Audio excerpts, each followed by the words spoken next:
Hey, welcome everyone to Mystics Outlook. We got Raymond Lyons here, Wilson Tarpe Jr. The Washington Mystics took on the Las Vegas Aces today. We talked about that after the two games against Connecticut and why it was so pivotal. For those that didn't know, the Aces have been on a heater over the last 10, 11 games. On even a bigger heater has been one A'ja Wilson. We saw that today. Washington got out to a great start in that first quarter. And then, like we've been talking about all year, they typically have a quarter in which they don't, they kind of backslide a little bit. And the Aces, being the kind of run that they're on right now, took full advantage of it and did not give the ground back to Washington at all. But Ray, you were in the building. Your thoughts on this afternoon's game?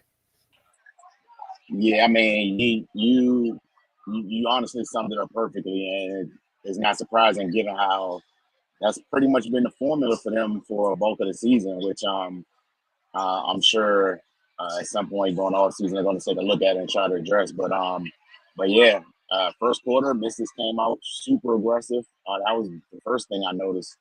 They were attacking at the rim, and they got to the line very frequently, and was piling up fouls on the Aces front court players, and they were converting their free throws, which which allowed them to build an early lead. But similar to what we saw happen in the first Connecticut game, Spark plugged off the bench for the Aces and Dana Evans, and then A'ja got activated. And that was pretty much all she wrote. And it was funny because early in that second quarter, A'ja got the ball at the top of the key, made an aggressive move. She missed the shot, but that was the hardest move she made at that point in the game, and I knew it, and I knew that's when she was about to turn up because the Aces were kind of sputtering along until then, and once that switch flipped, it was a wrap. Dana Evans, man, she came in off the bench and got busy. What did she do tonight? She had 21 points in 23 minutes and was a plus 29. That's just straight impact. It seems like when somebody comes off the bench for the opposing team, it kind of changes the pace of the game or gives them a different look. The Mystics they never punch back. Then when you have that and you got to deal with A'ja, the type of run she's on, that's a tall mountain to climb, man. But they still fought, but fighting isn't enough. You still got to execute. You still got to do little things. You got to check off some boxes. I'm with Cardell from the last show. Not talking about turnovers anymore. That is what it is, and that's going to be a ever-present part of the conversation with this team for the remainder of the year. So it's no need even hopping on that. But yeah, you just got to tip your hat off to the Aces. A'ja Wilson, man. Like, Jesus Christ. Shakira was trying her best. She was fighting for her life.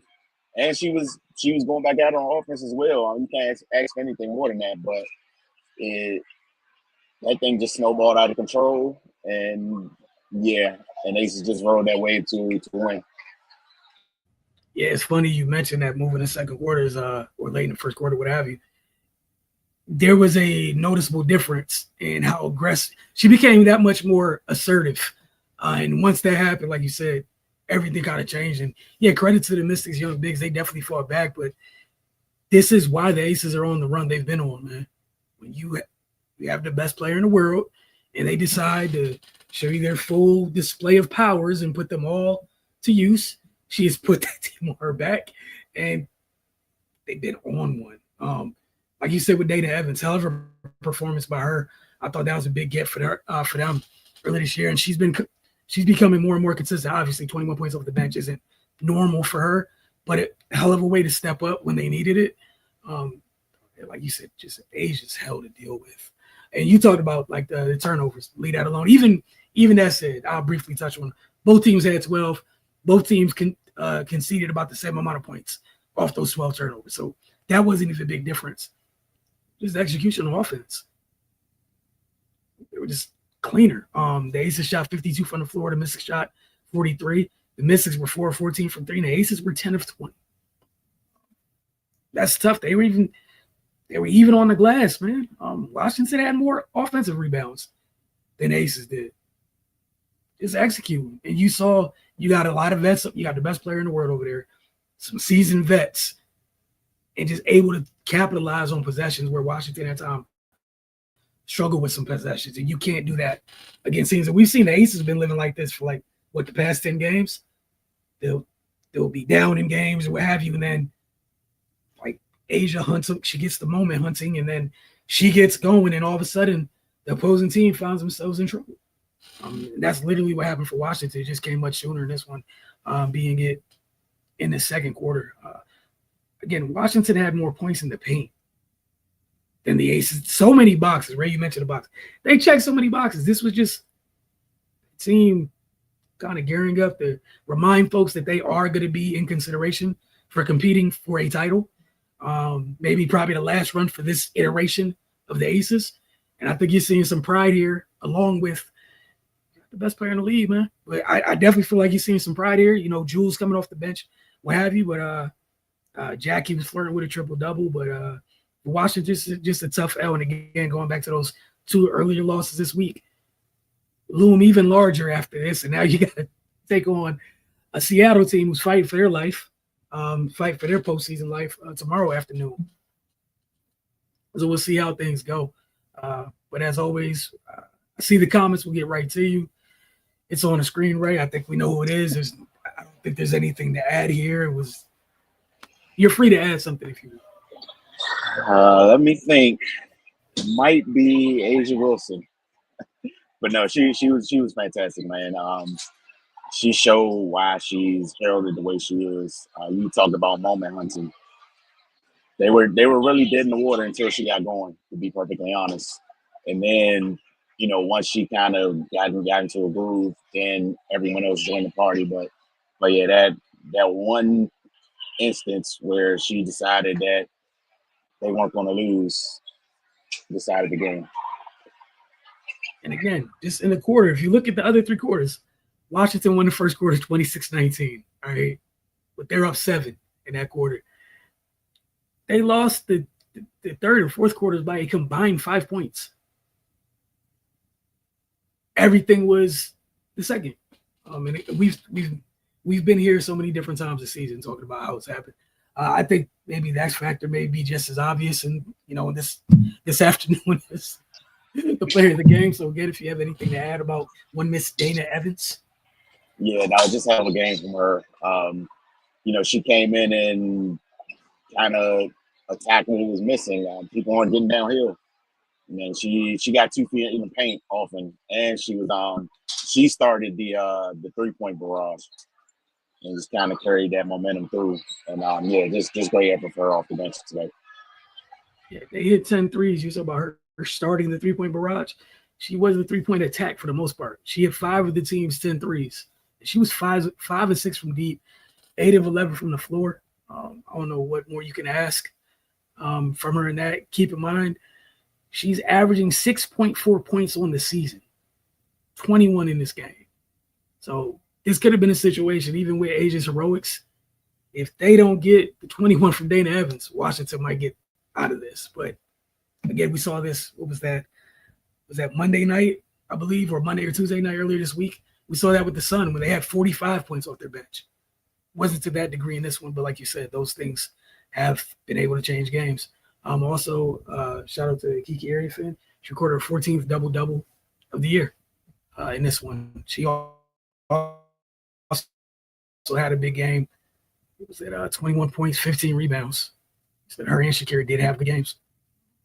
With the comments, Area 11T said they take it, man. It was working tonight, just Asia and them. Asia, I guess, decided that the Aces were going to continue the win streak.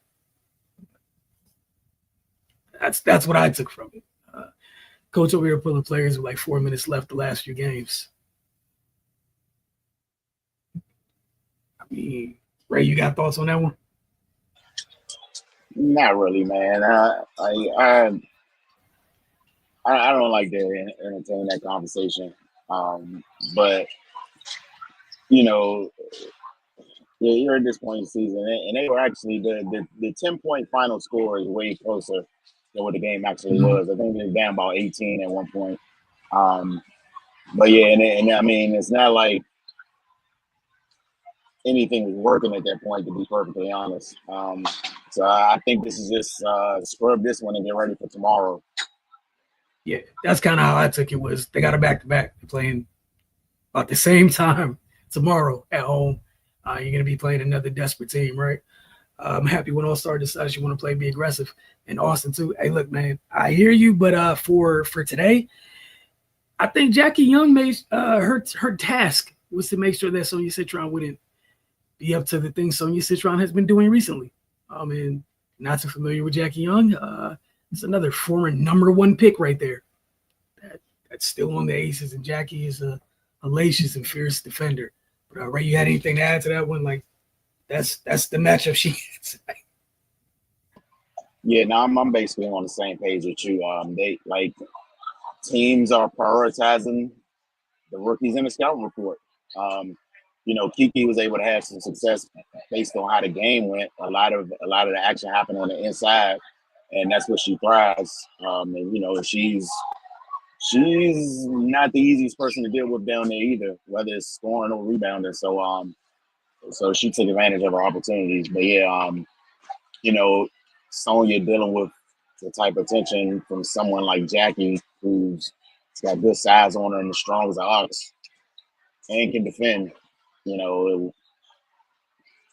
That's a tough ask for a rookie. Yeah, look, man, Jackie Young's Jackie Young for a reason, man. She was literally assigned to lock folks up when the team made that last gold medal run. Jackie Young is a freaking problem. Like you said, that is how the scout report. And also, I think Sonya has a reputation for what she's done this year. I know this is how I feel most of the time. When she's left open, I automatically count it from deep. And I'm sure other teams feel that way too. And that was evident tonight. So she shot 4 of 7. 5 of the 7 shots were from 3. She was 4 or 5 from 3. Yeah, if you're a team taking on the Mystics, even with the damage the two bigs can do inside, you know what you can't afford? A quality shooter getting wide open looks. You can't live with that. See, we saw last week. What was the game? I think it was last week when Sonya got going in the second half after a slow first half, and she got hot from 3, and it changed the game. Was it LA? Yeah, it was LA. Because De'Erica started going off in that second half, and Sonya started matching her almost bucket for bucket. And it was a bunch of threes and middies. And, hey, man, teams, for a perfect example, we saw Paige go off for 44 against the Sparks. You know what Seattle was on? Anybody but you. Matter of fact, it was everybody but you. So that's what it is for rookies, man. And again, they're all-stars. They deserve it. Teams are not about to be out here like, oh, man, maybe she'll miss. Nah, she's not. Desperately needs some guard help. And it's one of those things that probably get addressed in the whole season. And again, things like Dana Evans coming off the bench leads to another conversation. But anyways, Asia is one of the ones for sure. And this is why we kept kind of like beware of bad news. Not to say the Mystics couldn't win, but she was coming in on a heater, man. Like, is this her? What is this? I think they were on a broadcast. It was like her 5th 30-point. This is about to be her 5th 30-point game in 6 games. Because it was 4 or 5 before today. Like, let that sink. And that's crazy. Yeah, I think they've all been double-doubles too. Man, like, that's nuts. Like, that's what that. I'm about to, when I think I got it, where's the game log real quick? All